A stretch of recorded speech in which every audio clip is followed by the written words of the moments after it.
Hi hello ನಮಸ್ಕಾರ ಸ್ನೇಹಿತರೆ.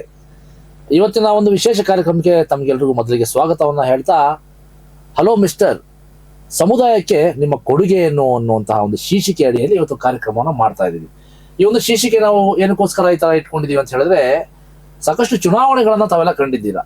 ಬೇರೆ ಬೇರೆ ವಿಭಾಗಗಳಲ್ಲಿ, ಬೇರೆ ಬೇರೆ ಕ್ಷೇತ್ರಗಳಲ್ಲಿ ಒಂದು ಚುನಾವಣೆಗಳು ನಡೆಯೋದು ಸಹಜ. ಆದ್ರೆ ಮಸೀದಿಯ ವಿಚಾರದಲ್ಲೂ ಚುನಾವಣೆ ಆಗುತ್ತಾ ಅನ್ನೋದು ತಮ್ಮ ಎಲ್ಲ ಮನಸ್ಸುಗಳಲ್ಲಿ ಒಂದು ಕುತೂಹಲ ಮೂಡಿಸುವಂತ ಒಂದು ವಿಷಯ. ಯಾಕಂತ ಹೇಳಿದ್ರೆ, ಸಮುದಾಯದ ಏಳಿಗೆಗಾಗಿ ಹಾಗೂ ಏನು ಆ ಮಸೀದಿಯ ಉನ್ನತೀಕರಣಕ್ಕಾಗಿ ಶ್ರಮವನ್ನ ಪಡಬೇಕು. ಅದಕ್ಕೆ ಒಂದು ಕಮಿಟಿ ಅಂದ್ರೆ ಬಾಡಿ ಅಂತ ಒಂದು ಮಾಡ್ಬೇಕಾಗುತ್ತೆ. ಆ ಬಾಡಿ ಮಾಡ್ಬೇಕಾದ್ರೆ ಅಲ್ಲಿ ಮೆಂಬರ್ಗಳು ಅಥವಾ ಅಧ್ಯಕ್ಷರು, ಉಪಾಧ್ಯಕ್ಷರು ಈ ತರ ಎಲ್ಲ ಮಾಡ್ಕೋಬೇಕಾಗುತ್ತೆ. ಸೊ ಅಂತ ಸಂದರ್ಭದಲ್ಲಿ ಚುನಾವಣೆ ಅನಿವಾರ್ಯ ಇದ್ದಂತ ಸಂದರ್ಭದಲ್ಲಿ ಚುನಾವಣೆ ಮಾಡ್ತಾರೆ. ಇಲ್ಲ ಅವಿರೋಧ ಆಯ್ಕೆ ಮಾಡ್ಕೊಂಡು ಅವರ ಒಂದು ಒಪ್ಪಂದದ ಮೇರೆಗೆ ಈ ಒಂದು ಬಾಡಿಯನ್ನ ರಚನೆ ಮಾಡುವಂಥದ್ದು. ಆದ್ರೆ ನೆಲಮಂಗಲ ತಾಲೂಕಿನ ಜಾಮಿಯಾ ಮಸೀದಿಯಲ್ಲಿ ಆತರ ಇಲ್ಲ. ಯಾಕಂತ ಹೇಳಿದ್ರೆ ಇಲ್ಲಿ ಪೈಪೋಟಿ ಜಾಸ್ತಿ ಇದೆ, ಯುವಕರು ಜಾಸ್ತಿ ಇರೋ ಕಾರಣ ಚುನಾವಣೆ ಮಾಡಿ ನಮಗೂ ಒಂದು ದಿವಸ ಅಥವಾ ಕೆಲವು ಒಂದು 4-5 ವರ್ಷ ಮಸೀದಿಯಲ್ಲಿ ಸೇವೆ ಸಲ್ಲಿಸೋಕ್ಕೆ ಅವಕಾಶ ಮಾಡಿಕೊಡಿ, ನಾವು ಒಂದು ಸೇವೆಯನ್ನು ಸಲ್ಲಿಸ್ತೀವಿ, ಹಾಗೆ ಏನು ಇದರ ರೂಪರೇಷೆಗಳಿದಾವೆ, ಇದರ ಉದ್ದೇಶಗಳಿದ್ದಾವೆ, ಇದನ್ನೆಲ್ಲ ನಾವು ಮಾಡ್ತೀವಿ ಅನ್ನುವಂತಹ ಸಾಕಷ್ಟು ಕುತೂಹಲ ವಿಚಾರಗಳನ್ನ ಮುಂದಿಟ್ಕೊಂಡು ಚುನಾವಣೆಗೆ ಈಗಾಗಲೇ ಸ್ಪರ್ಧೆ ಮಾಡಿರುವಂಥದ್ದು. ಫೆಬ್ರವರಿ 9ನೇ ತಾರೀಕು ಚುನಾವಣೆ ಇರೋದ್ರಿಂದ ಈ ವಿಚಾರವನ್ನ ಇಟ್ಕೊಂಡು ಇಲ್ಲಿ ಕಾರ್ಯಕ್ರಮವನ್ನು ಮಾಡ್ತಾ ಇದೀವಿ. ಈ ವಿಚಾರದಲ್ಲಿ ಏನೆಲ್ಲ ಪ್ರಸ್ತಾಪ ಆಗುತ್ತೆ ಅನ್ನೋದ ಕಾರ್ಯಕ್ರಮ ಹೋಗ್ತಾ ನೋಡೋಣ. ಮೊದಲಿಗೆ ಈ ಒಂದು ಕಾರ್ಯಕ್ರಮದಲ್ಲಿ ಈ ಹಿಂದೆ ಏನು ಬಾಡಿ ರಚನೆ ಆಗಿತ್ತು, ಆ ಒಂದು ಬಾಡಿನಲ್ಲಿ ಸದಸ್ಯರಾಗಿ, ಅಧ್ಯಕ್ಷರಾಗಿ ಕೆಲಸ ಮಾಡಿದಂಥವರು ಪ್ರಭಾವಿ ಒಬ್ಬರು ಮುಸಲ್ಮಾನ ಮುಖಂಡರು ಅಂತಾನೆ ಹೇಳ್ಬೋದು. ಸಾಕಷ್ಟು ಪರಿಶ್ರಮವನ್ನ ಈ ಒಂದು ಸಮುದಾಯಕ್ಕೆ ಕೊಡುಗೆಯಾಗಿ ನೀಡೋದ್ರ ಮುಖಾಂತರ ಕೊಟ್ಟಿದ್ದಾರೆ. ಅಂತಹ ವ್ಯಕ್ತಿಗಳನ್ನ ಇವತ್ತು ಪ್ರಶ್ನೆ ಮಾಡೋಕ್ಕೆ ಅಂತಾನೆ ನಾವು ಇವತ್ತು ಕಾರ್ಯಕ್ರಮ ಮಾಡ್ತಿರೋದು. ಸಮುದಾಯದಲ್ಲಿ 3 ವರ್ಷ ಏನು ಚುನಾವಣೆ ನಡೀತು, ಆ 3 ವರ್ಷಗಳಲ್ಲಿ ನಿಮ್ಮ ಸಾಧನೆಗಳೇನು, ಸಮುದಾಯಕ್ಕೆ ನೀವೇನನ್ನ ಕೊಟ್ಟಿದ್ದೀರಾ, ಸಮುದಾಯದ ಜನರಿಗೆ ನಿಮ್ಮ ಕೊಡುಗೆ ಏನು, ಇವೆಲ್ಲ ವಿಚಾರಗಳನ್ನ ಇವತ್ತು ಚರ್ಚೆ ಮಾಡಕ್ಕೆ ಅಂತ ಈ ಕಾರ್ಯಕ್ರಮ ಮಾಡ್ತಾ ಇರೋದು. ಹಾಗಾಗಿ ಅಫ್ಸರ್ ಪಾಷಾ ಹಾಗೂ ಮೊಹಮ್ಮದ್ ಇಬ್ರಾಹಿಂ ಅವರಿಗೆ ಕಾರ್ಯಕ್ರಮಕ್ಕೆ ಸ್ವಾಗತ ಮಾಡೋಣ. ಸರ್, ಕಾರ್ಯಕ್ರಮಕ್ಕೆ ತಮಗೆಲ್ಲರಿಗೂ ಸ್ವಾಗತ.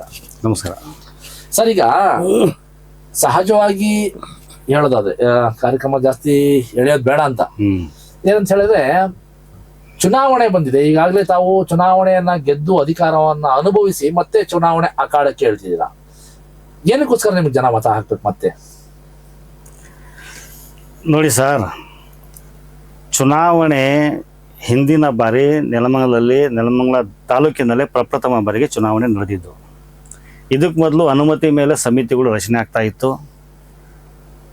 ಹಿರಿಯರು, ಹೆಚ್ಚಿನ ಸಂಖ್ಯೆಯಲ್ಲಿ ಹಿರಿಯರು ಸೇವೆ ಸಲ್ಲಿಸೋಕ್ಕೆ ಬರ್ತಾ ಇದ್ರು.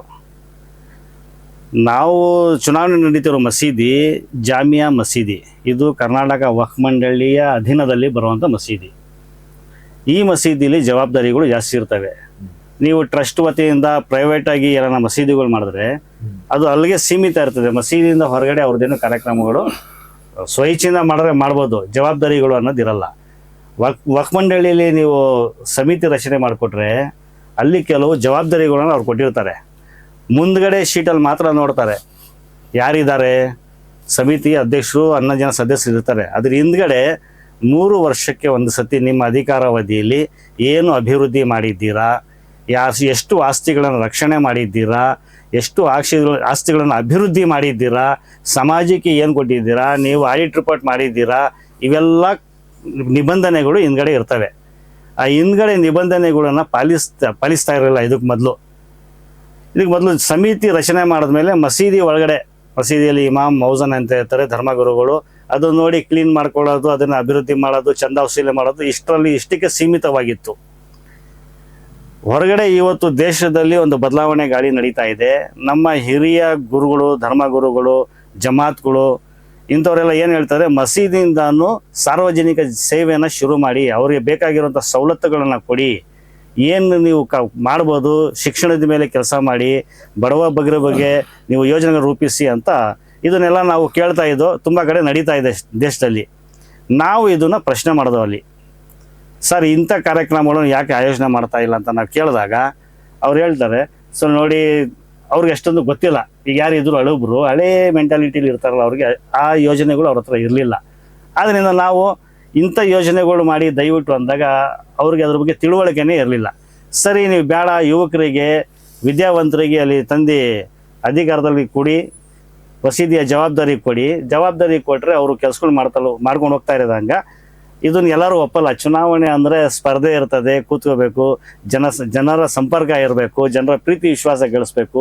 ಇದರ ಕೊರತೆ ಎಲ್ಲರೂ ಇದಕ್ಕೆ ತಯಾರಾಗಿರಲ್ಲ. ಮಸೀದಿಲಿ ಬೇಡ ಇಂಥ ವಿಷಯಗಳು ಅಂತ. ನಾವು ಇದಕ್ಕೆ ಒಪ್ಪಲಿಲ್ಲ. ನಾವು ವಕ್ಫ್ ಮಂಡಳಿಗೆ ಹೋಗಿ ನಮ್ಮ ಅಪೀಲ್ನ ಸಲ್ಲಿಸೋದು, ದಯವಿಟ್ಟು ಚುನಾವಣೆ ನಡೆಸಿ, ಈ ಸೆಲೆಕ್ಷನ್ ಬೇಡ, ಎಲೆಕ್ಷನ್ ಮುಖಾಂತರ ಬಂದಾಗ, ಎಲೆಕ್ಷನ್ ಮುಖಾಂತರ ಬಂದರೆ ಏನಾಗ್ತದೆ ಅಂದರೆ ಜನ ನಮಗೆ ಆಯ್ಕೆ ಮಾಡಿ ಅಂತ ನಾವು ಮತ ಕೇಳಬೇಕು ಅಂದರೆ ನಾವು ಅವ್ರಿಗೆ ಯೋಜನೆಗಳು ತಿಳಿಸ್ಬೇಕು, ಏನು ಮಾಡ್ತೀವಿ ಸಮಾಜಕ್ಕೆ ಅಂತ. ಮತದಾರನು ಅವ್ರಿಗೆ ಪ್ರಶ್ನೆ ಮಾಡ್ತಾನೆ, ನಾನು ನಿಮಗೆ ಮತ ಕೊಡ್ತೀನಿ, ನೀವು ಸಮುದಾಯಕ್ಕೆ ಏನು ಸೇವೆ ಮಾಡ್ತೀರಾ ಅಂತ. ಈ ರೀತಿ ಬಂದಾಗ ಈ ಚುನಾವಣೆಯ ಇದು ಕಾನ್ಸೆಪ್ಟ್ ನೆಲಮಂಗಲದಲ್ಲಿ ಬಂತು. ನಾನು ಹೇಳೋದು ಸರಿ ಸರ್, ಚುನಾವಣೆಯ ನಂತರ ದಿನಗಳ ರೂಪರೇಷೆಗಳವು. ನಿಮಗೆ ಮತ ನೀಡಿದ್ರೆ ಜನಗಳಿಗೆ ಅಥವಾ ಸಮುದಾಯದ ಜನಗಳಿಗೆ ನೀವೇನು ಸೇವೆ ಸಲ್ಲಿಸ್ತೀರಾ, ನಿಮ್ಮ ಯೋಜನೆಗಳು ಏನು ಅನ್ನೋದನ್ನ ತಾವು ಹೇಳುವಂಥದ್ದು ಅದು ಚುನಾವಣೆಯ ನಂತರದ ದಿನಗಳಲ್ಲಿ. ಆದ್ರೆ ನೀವು 3 ವರ್ಷ ಈಗಾಗಲೇ ಅಧಿಕಾರವನ್ನು ಅನುಭವಿಸಿದ್ದೀರಾ. ಈ 3 ವರ್ಷಗಳಲ್ಲಿ ಜನಗಳಿಗೆ ನೀವು ಏನನ್ನ ಮಾಡಿದ್ದೀರಾ, ಏನನ್ನ ಕೊಟ್ಟಿದ್ದೀರಾ, ನಿಮ್ಮ ಸಾಧನೆ ಏನು, ಏನಕ್ಕೋಸ್ಕರ ಮತ ಹಾಕ್ಬೇಕು ನನ್ನ ಪ್ರಶ್ನೆ. ಖಂಡಿತ. ಈಗ ನೀವು ಈ ಪ್ರಶ್ನೆ ನೆಲಮಂಗಲದ ಸಾರ್ವಜನಿಕರಿಗೆ ಕೇಳಿದರೆ ತುಂಬ ಚೆನ್ನಾಗಿರ್ತದೆ. ಅವರು ಕೆಲಸನ ನೋಡಿದ್ದಾರೆ. ಯಾರು ನಮಗೆ ಮತ ಕೊಟ್ಟಿದ್ದಾರೆ ಅವರ ಮತ ನಷ್ಟ ಅಂತೂ ಖಂಡಿತ ಆಗಿಲ್ಲ. ಅಷ್ಟು ಮಾತ್ರ ನಾನು ಆತ್ಮಸಾಕ್ಷಿಯಿಂದ ನಾನು ಹೇಳೋದಕ್ಕೆ ಇಷ್ಟಪಡ್ತೀನಿ. ಹಿಂದಿನ ಬಾರಿ ನಾವು ಕೆಲವೊಂದು ಘೋಷಣೆಗಳನ್ನ ಮಾಡಿದ್ದು, ಮುಂದೆ ಏನು ಮಾಡ್ತೀವಿ ಅನ್ನೋ ಯೋಜನೆಗಳನ್ನ ತಿಳಿಸಿದ್ದು. ಮೊದಲಿಗೆ ನಮ್ಮ ಮಸೀದಿಯ ಲೆಕ್ಕಪತ್ರ ಆಡಿಟ್ ರಿಪೋರ್ಟ್ ಸರಿಯಾಗಿರಲಿಲ್ಲ, ಅದನ್ನು ನಾವು ಸರಿ ಮಾಡ್ತೀವಿ, ಲೆಕ್ಕಪತ್ರನ ನಾವು ಮಾಡಿಸ್ತೀವಿ, ಆಡಿಟ್ ರಿಪೋರ್ಟ್ ಮಾಡಿಸ್ತೀವಿ. ಎರಡನೇದಾಗಿ ಮಸೀದಿದು ಕೆಲವು ಸ್ವತ್ತುಗಳವೆ, ಅದು ಇದಕ್ಕೆ ಮೊದಲು ಏನು ನಡೀತಾ ಇತ್ತು, ಎಲ್ಲ ಚಂದ ವಸೂಲಿ ಮಾಡಿ ಅಭಿವೃದ್ಧಿ ಮಾಡೋದು. ಸರ್ಕಾರದಿಂದ ಬರೋ ಸವಲತ್ತುಗಳನ್ನ ತಗೊಳ್ಳೋದಕ್ಕೆ ಪ್ರಯತ್ನ ಮಾಡ್ತಾ ಇರಲಿಲ್ಲ. ನಾವು ಮೊದಲ ಪ್ರಯತ್ನ ಮಾಡಿ ನಮ್ಮ ಮಸೀದಿಯದು 3 ಎಕರೆ ಜಮೀನಿದೆ. ಆ ಜಮೀನಿಗೆ ನಾವು, ಸರ್ ನೀವು ಆ ಕಡೆ ಹೋಗಿಲ್ಲ ಅನ್ಸುತ್ತೆ, ಒಂದ್ಸತಿ ಭೇಟಿ ಕೊಡಿ.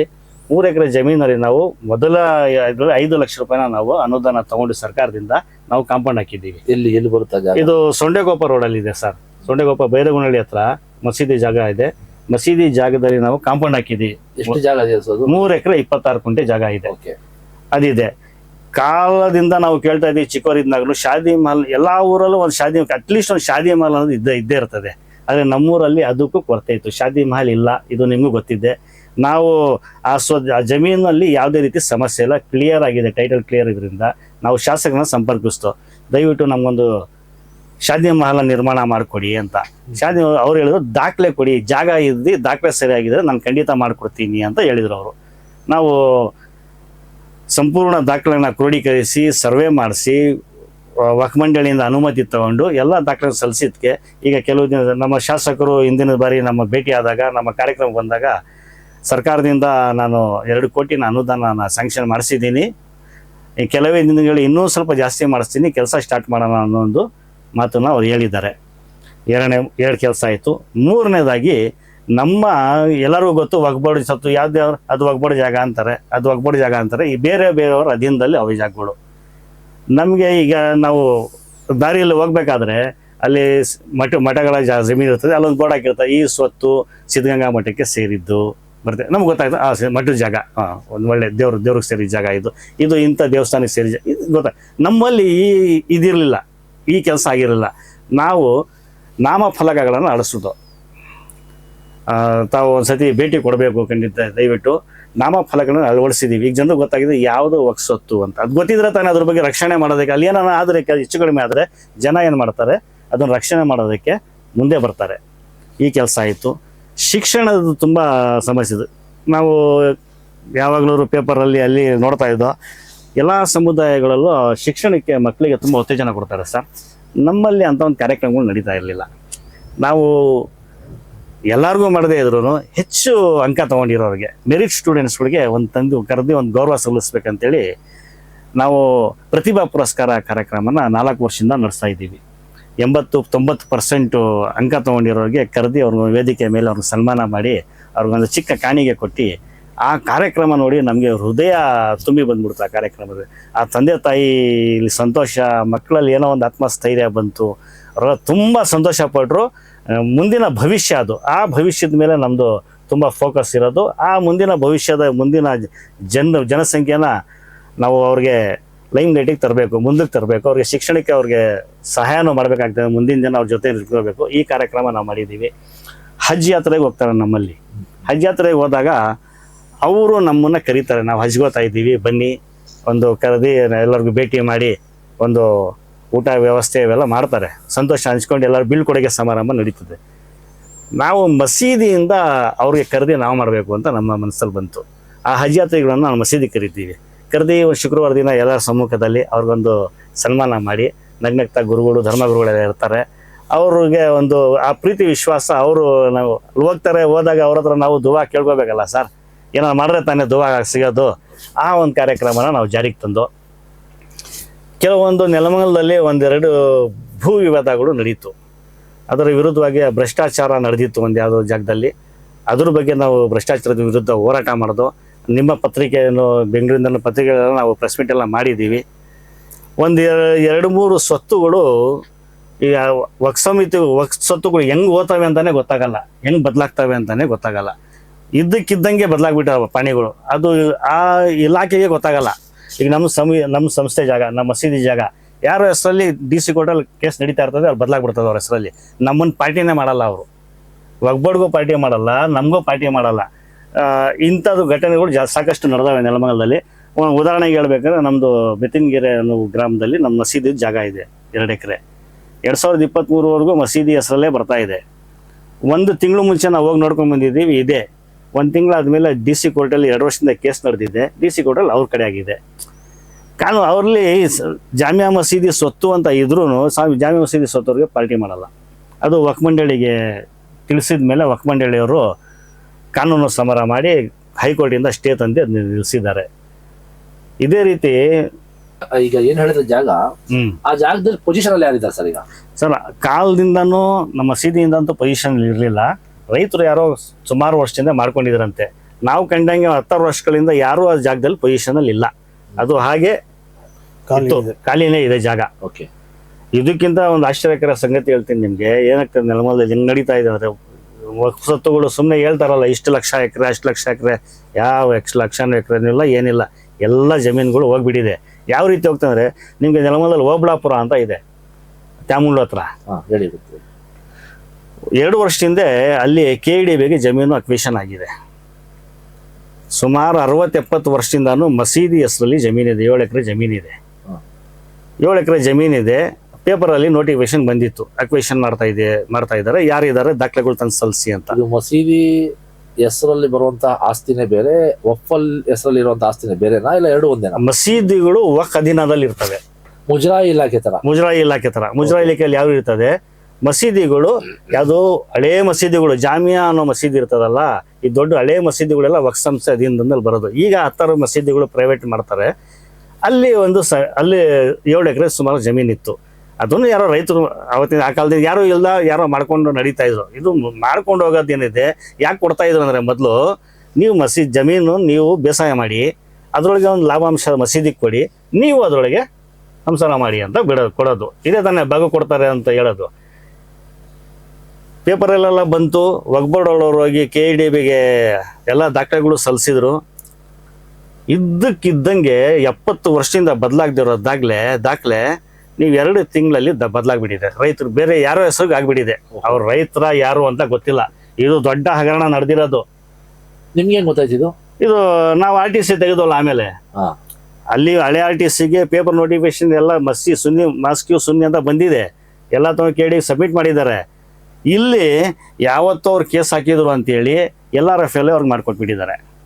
LRFL ಮಾಡ್ಕೊಡ್ತಾರಲ್ಲ ತಹಸೀಲ್ದಾರು, 1 ತಿಂಗಳ ಟ್ರಾನ್ಸ್ಫರ್ ಆಗ್ತಾರೆ. ಇದು ಸತ್ಯ ಹೇಳ್ತಿರೋದು ನಾನು ನಿಮಗೆ. ಎಲ್ಲಿ ಜಮೀನು ಚೇಂಜ್ ಆಗ್ತದೆ ಅಲ್ಲಿಂದ 1 ತಿಂಗಳ ತಹಸೀಲ್ದಾರು ಚೇಂಜ್ ಆಗ್ತಾರೆ. ನೀವು ಹೋಗಿ ನಿಮಗೆ RTC ಕೊಡ್ತೀನಿ, ಮೋಸ್ಟ್ಲಿ ಮಂಜುನಾಥ್ ಅನ್ನೋ ಲಾಯರ್ ಇವ್ರು ಇದ್ರು ತಹಸೀಲ್ದಾರು, ನೀವು ಒಂದ್ಸತಿ ಹೋಗಿ ಚೆಕ್ ಮಾಡಿ ಸರ್. ಅಲ್ಲಿ ಅವ್ರು ಟ್ರಾನ್ಸ್ಫರ್ ಆದೇಶ ಆಗಿದೆ. ಹೌದಾ? ಮೋಸ್ಟ್ಲಿ ಅವ್ರ ಇದರಲ್ಲೇ ಆಗಿರೋದು. ಇದ್ರಲ್ಲಿ ದೊಡ್ಡವ್ರ ಕೈವಾಡ ಇದೆ. 7 ಎಕರೆ ಜಮೀನು ಈ ಮಸೀದಿ ಹೆಸರಲ್ಲಿ ಇದ್ದಿದ್ದು ಅಚಾನಕ್ ಆಗಿ ಅವ್ರ ಹೆಸರು ಸೇರಿಬಿಡ್ತು. ಯಾರಿಗೂ ಪಾರ್ಟಿನೇ ಇಲ್ಲ, ವಿರೋಧದಲ್ಲಿ ಯಾರೂ ಇಲ್ಲ. ಅವರೇ ತಹಸೀಲ್ದಾರ್, ಅವರೇನೆ ಯಾರ್ದು ಆಸ್ತಿನ ಅವರೇ ಚೇಂಜ್ ಮಾಡಿಬಿಡ್ತಾರೆ. ಈ ರೀತಿ ಇಂಥ 10 ನಿದರ್ಶನಗಳು ನೆಲಮಂಗಲದಲ್ಲವೆ. ಇವೆಲ್ಲ ನಡೀತಾ ಇದೆ. ಇದಕ್ಕೆ ಇನ್ನೊಂದು ದಿನ ನೀವು ನನ್ನ ಕೇಳಿದ್ರೆ ನಾನು ಬಿಡಿಯಾಗಿ ದಾಖಲೆ ಸಮೇತ ಎಷ್ಟು ಜಮೀನು ನೆಲಮೂಲದಲ್ಲಿ ಹೋಗಿದೆ ಅಂತ ಒಂದು ಕಾರ್ಯಕ್ರಮ ಕರೀರಿ, ನಾನು ದಾಖಲೆ ಸಮೇತ ಮಾಡ್ತೀನಿ. ಇಂಥ 100 ಎಕರೆ ಜಮೀನು ನನ್ನ ಹತ್ರ ಇದೆ ದಾಖಲೆಗಳು. ಸರಿ ಸರಿ ಸರಿ.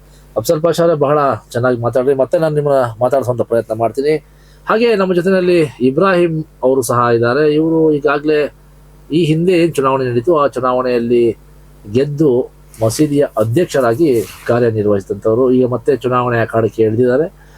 ಅವ್ರನ್ನು ಮಾತಾಡ್ಸೋಣ. ಅವ್ರೇನು ಹೇಳ್ತಾರಲ್ಲ ಸರ್, ಈಗ ಮಸೀದಿಯಲ್ಲಿ ತಾವು ಈಗಾಗಲೇ ಅಧ್ಯಕ್ಷ ಗದಿಗೆಯನ್ನು ಏರಿ ತಮ್ಮ ಅವಧಿಯನ್ನು ಮುಕ್ತಾಯ ಮಾಡಿದ್ದೀರಾ, ಮತ್ತೆ ಚುನಾವಣೆ ಬಂದಿದೆ.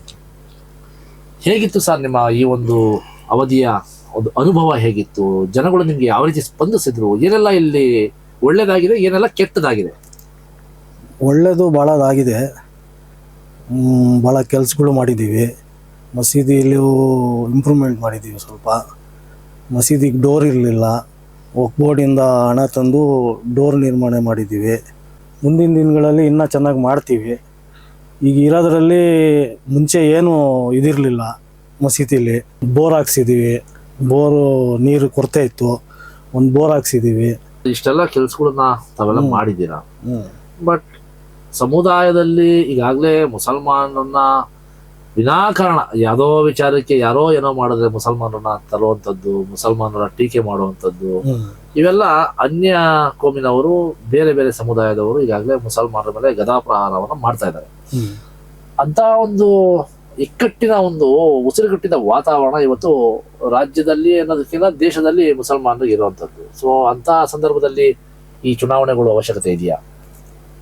ಚುನಾವಣೆ ಅವಶ್ಯಕತೆ ಇದೆ. ಇಲ್ಲ ಅಂದರೆ ಇಲ್ಲಿ ಮಾಡಕ್ಕೆ ಕೊಡಲ್ವಲ್ಲ, ಜನಗಳು ಸ್ಪಂದನೆ ಮಾಡಲ್ಲ, ಜಿದ್ದಾಜಿದ್ದಿ ಇರ್ತದೆ. ಅದರಿಂದ ಚುನಾವಣೆ ಅವಶ್ಯಕತೆ ಇದೆ. ಅಲ್ಲ, ಈಗ ಸಮುದಾಯದ ಒಂದು ಏಳಿಗೆಗಾಗಿ ಶ್ರಮಿಸುವಂತ ಒಂದು ಉದ್ದೇಶದಿಂದ ಚುನಾವಣೆಗಳು ಮಾಡ್ತಾ ಇದ್ದೀರಾ. ಆದಾಯ ಇದೆಯಾ ಅಂತ ಮಸೀದಿನಲ್ಲಿ? ಮಸೀದಿಗೆ ಆದಾಯ ಇಲ್ಲ. ನಾವು ಆದಾಯ ಮಾಡೋಣ ಅಂತಾನೆ ಬಂದಿರೋದು. ಮಸೀದಿ ನಡ್ಸಕ್ಕೆ ನಮ್ಮ ಅವಶ್ಯಕತೆ ಇಲ್ಲ. ಆದಾಯ ಮಾಡಬೇಕು ಅಂದ್ರೆ ಯಾವ ತರ ನೀವು ಆದಾಯ ಮಾಡ್ಕೊಳ್ಳೋದಕ್ಕೆ? ಇಲ್ಲ, ಮಸೀದಿಗೆ ಆದಾಯ ಮಾಡಬೇಕು. ನಮ್ದು ರೆವಿನ್ಯೂ ಜಮೀನುಗಳಿದೆ, ರೆವಿನ್ಯೂ ಜನರೇಟ್ ಮಾಡಬೇಕು.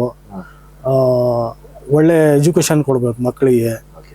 ಮಸೀದಿಯಿಂದ ಎಲ್ಲ ಹೋಗ್ಬೇಕು. ಭಾಳ ಪ್ರೋಗ್ರಾಮ್ಸ್ಗಳಿದೆ.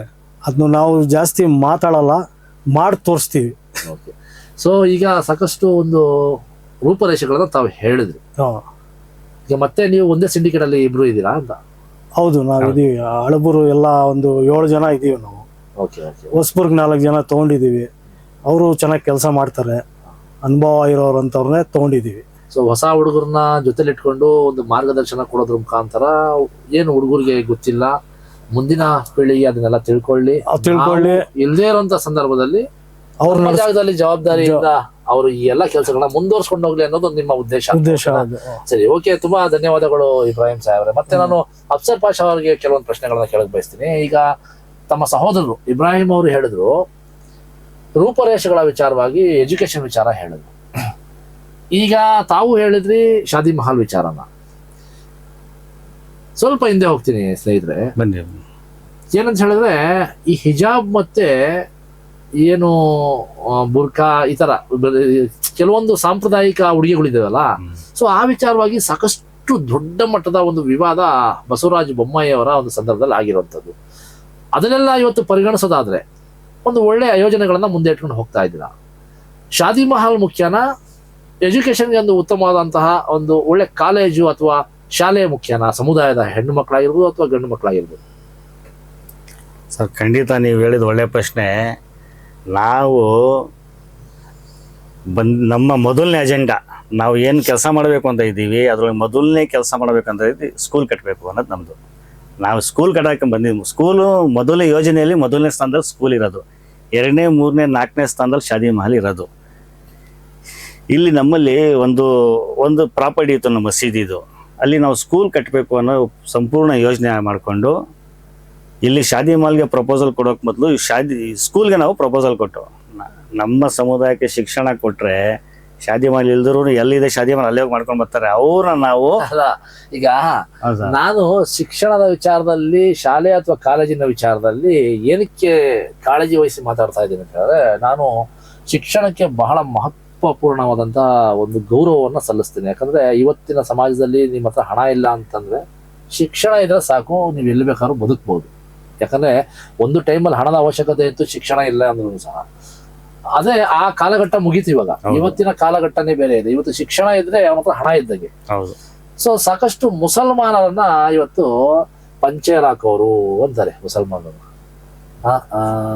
ಖಂಡಿತ ಹೇಳಕ್ಕೆ ಬಯಸಲ್ಲ. ಬೇಡ. ಸಾಕಷ್ಟು ಪ್ರಭಾವಿ ರಾಜಕಾರಣಿಗಳು ಮುಸಲ್ಮಾನರನ್ನ ಪಂಚೇರ್ ಹಾಕೋರು ಅಂತ ಬಿಂಬಿಸ್ತಾರೆ. ಈ ಪಂಚೇರ್ ಹಾಕುವ ವಾಡಿಕೆ ಹೀಗೆ ಇರ್ಬೇಕಾ ಅಂತ ನಾನು ಈ ಒಂದು ಪ್ರಶ್ನೆ ಮಾಡಿದ್ದು. ಇದನ್ನೇ ಬದಲಾವಣೆ ಮಾಡಕ್ ಬಂದಿದ್ದು. ನಾವು ಮಸೀದಿ ನಡೆಸಿ ಮಸೀದಿ ಒಳಗಡೆ ಇದ್ದು ಮಸೀದಿ ಕೆಲಸ ಮಾಡಕ್ ಬಂದಿಲ್ಲ ನಾವು. ಅದು ಯಾರು ಬೇಕಾದ್ರೂ ಮಾಡ್ತಾರೆ.